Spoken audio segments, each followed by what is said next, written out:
So I wanted to try my hand at a project pan video. I do project panning on my own. I have been for a while, but I do mine a little bit differently. It's kind of for me like an ongoing thing. For my everyday basics, I kind of stick with the same things. So I use the same foundation, the same concealer, the same mascara, same powder until they're gone. I guess those are sort of in my project pan. I also have some non-cruelty free items that I am trying to work through, and I guess I'm gonna throw my empties in as well because I think it kind of goes along with it. I do have a shampoo and conditioner that is like on its way out, but I'm not gonna show it here.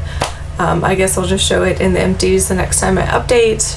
Alright, so as far as body care goes, I'm rotating this in. It's the L'Occitane shower oil. This is not cruelty free, even though I love L'Occitane. It hurts that I will not be getting anything from them again, but I will be rotating this into my project. So it is currently unopened, so we will see progress on that next time we check in. Okay, I have the Algenist Purifying and Replenishing Cleanser. Here, Algenist is not cruelty free, so I am working on this. They have these convenient little, can you even see these convenient little marks here, and I just held it up to a light and it is at the 140 mark, which is about right here. So I am working through this and hopefully we'll have some more progress on that soon. I've got the Bioderma micellar water. I don't have a whole lot left, but Bioderma is not cruelty free. So unfortunately, sadly, I will not be repurchasing this, even though I really love it. Okay, I've got the Cure Natural Aqua Gel. It's sort of like a gentle exfoliating treatment kind of thing. I really love this stuff, but it is not cruelty free, so I am working on this. I use it about twice a week. And I have just rotated in the Boscia Luminizing Black Mask. Boscia, again, is unfortunately not cruelty free, which sucks because, again, I really love that brand. I'm rotating this in to use it up. So I'm gonna mix it up a little bit and go through some empties. I have the Almay Smart Shade. I think you can actually like see through the bottle now. I literally scraped everything that I could out of this because this is, I have found one other primer that I was absolutely in love with, then it was discontinued, and it was from Boscia anyway, so it doesn't matter at this point because it's not cruelty free. Almay is not cruelty free either, which is why I'm sad to see this go, because this was another amazing primer, and I'm not sure if I will ever be able to find anything to replace this. So I'm very sad to see this go, but I scraped everything that I could out of this. I used up my last miniature Peter Thomas Roth mask. I had a bunch of the rest of the set that I have gone through already, so no more Peter Thomas Roth. They are not cruelty free, so I will not be repurchasing any of those, even though those masks were very nice. I have a couple of items that I just had to call time of death on. This is the e.l.f. Zit Zapping Concealer, which is actually really nice. There's not a whole lot left, as you can see. The stopper is pushed almost all the way up to here. The thickness is just getting a little weird. It still smells the same, but it's not blending properly anymore, and there's just so little left that I'm just gonna call time of death on it. And the other thing I just had to call time of death on is my Stila Lip Glaze in Kitten. As you can see, again, there's not very much left. The little pusher is like up to here, so not a whole lot left. The consistency is starting, it still smells okay, but the consistency is starting to get weird, and it just doesn't apply the same, and the color has changed. So I think it's time to go. I have had it for a really long time too, so this is a brand that I need to look into because I don't know if they are cruelty free or not. Is Pureology, because I really like their hair products. This is the Pureology Full Fill Densifying Spray. And it's really good for texture. If you have a limp hair, or if you have a little bit of natural wave, this kind of spraying it in your hair damp and kind of like working it through with your hands really kind of helps to accentuate that and keep it from getting poofy and frizzy. I've got the Beauty Control Skin Logic's lip balm here. I don't know if you can see that. I have definitely hit major pan on that. I use this. This is what I put on before I start my makeup every day. I'm not like actively trying to pan it because I really like it, so I'm not like trying to use it up, but it's definitely on its way. I've got the e.l.f. Eye Refresh that I use every day as well. I have no idea how much is left in here. It's really hard to tell. So when it runs out, it runs out. I have this now as the NYX Soft Focus Primer. And it's like a balm. I've used this 3 or 4 times. I think 3, but I'm going to give it the benefit of the doubt and say 4.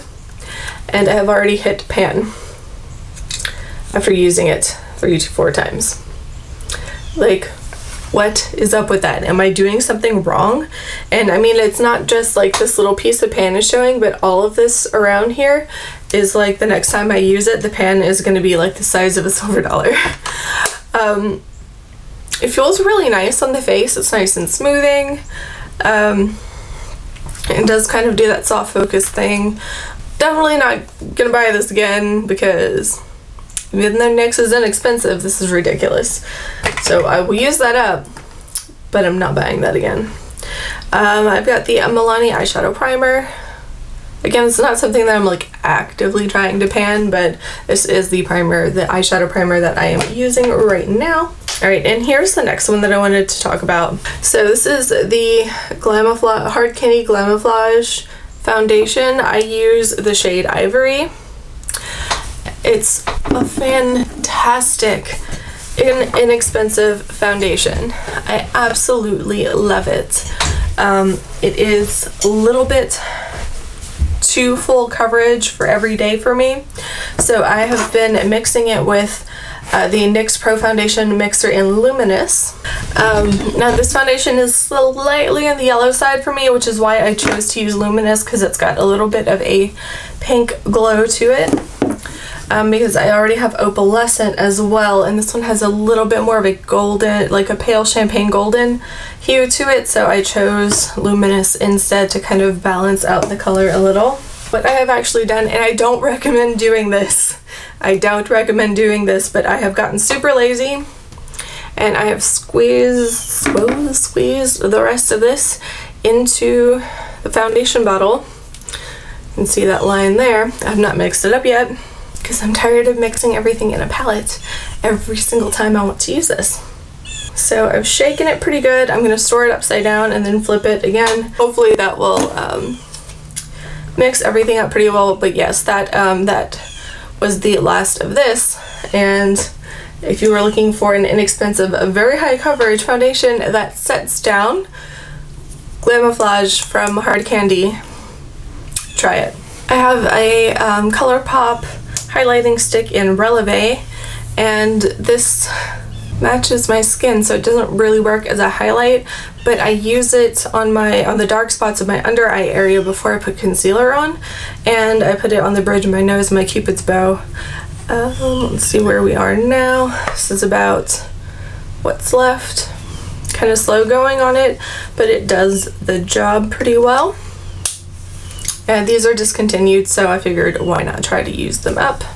And for concealer, I just rotated this in. This is the Glamouflage Light Blendable Concealer Duo. I'm not sure if they even still make these, but I'm using this side of it, which is a little bit lighter. This side's a little too dark for me. That is what is in there. It's a pretty good match for me. I like it. It blends really nicely. And for contour, I've been using the ColourPop contour stick in Dove. Again, these are discontinued, which really sucks because these are great.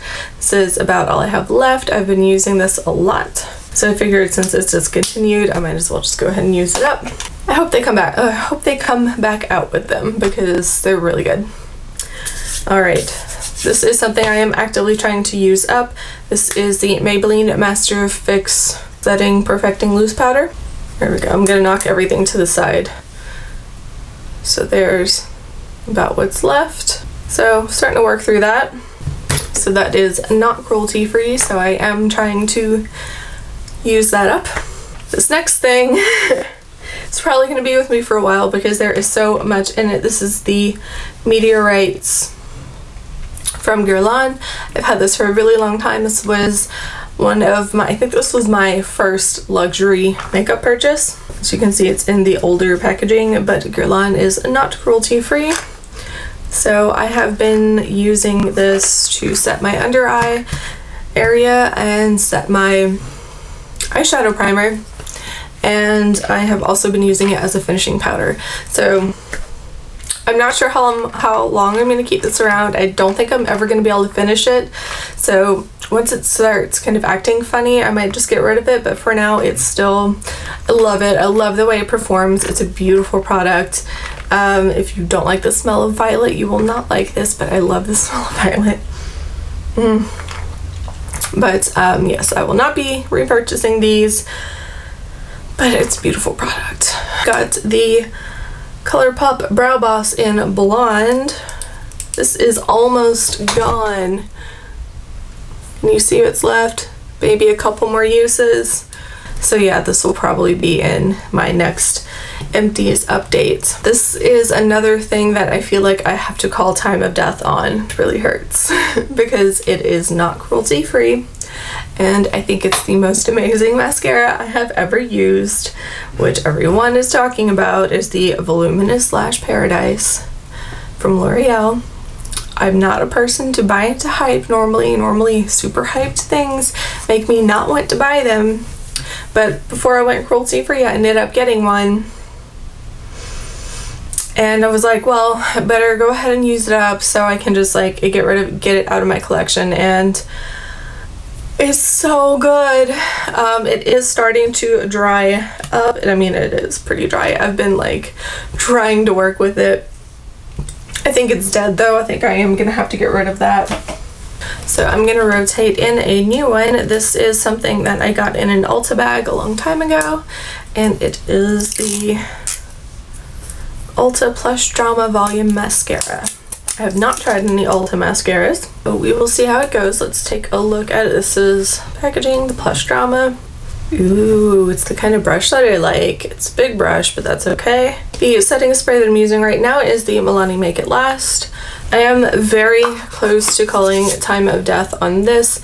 This is Throb. This is my absolute favorite blush product ever. It is the most perfect color for me and for my cheeks. However, it's starting to smell a little funny. It's not grabbing onto my skin anymore like it used to.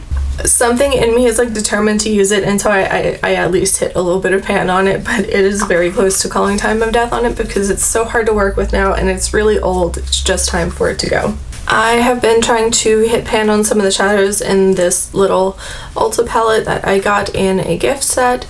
This shadow here is a lost cause. It has basically sealed itself off.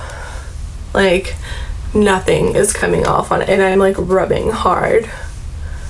Like, so that shadow's a lost cause. This is a really nice lid shade, and these warm colors and these cool colors are great for like everyday.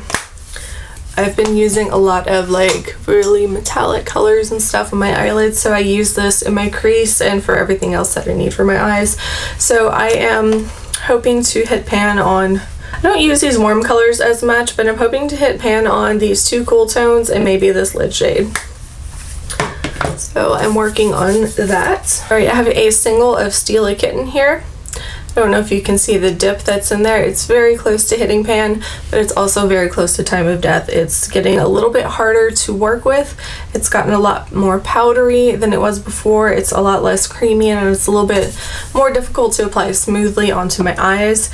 I just don't want to let it go yet. Again, it's like I'm kind of determined to hit pan on it before I let it go, and so I'm gonna still try to get a little bit more use out of it, but it is definitely very close to time of death on this guy. I've got the Josie Maran Lip In Lip and Cheek Creamy Oil in Everlasting Honey. I just use this on my lips. I have it on now with a lip liner that I'll show you in a minute. I use this when I don't know what else to put on my lips. Like if I have a lot on my eyes, this is typically what I will use. I also have, which I forgot to grab, but whatever, I have a small size of the Smashbox lip gloss, like the clear reflective lip gloss. And I just keep that in my purse for whenever I need it. So I'm working through that because it's just getting old. This isn't super old, but it's also doesn't have as, and I am working on finishing up this NYX lip pencil in Nectar. And I have an old Sally Hansen eyeliner. This is a really great formula, but it is not cruelty free, so I am trying to use this up. Yeah, I think that's all I've got for my everyday essentials, so that's kind of what is in my rotation for panning at the moment. Thank you so much for watching. I hope this was fun. Like always, my social media links are listed down below. Until next time, thank you for watching.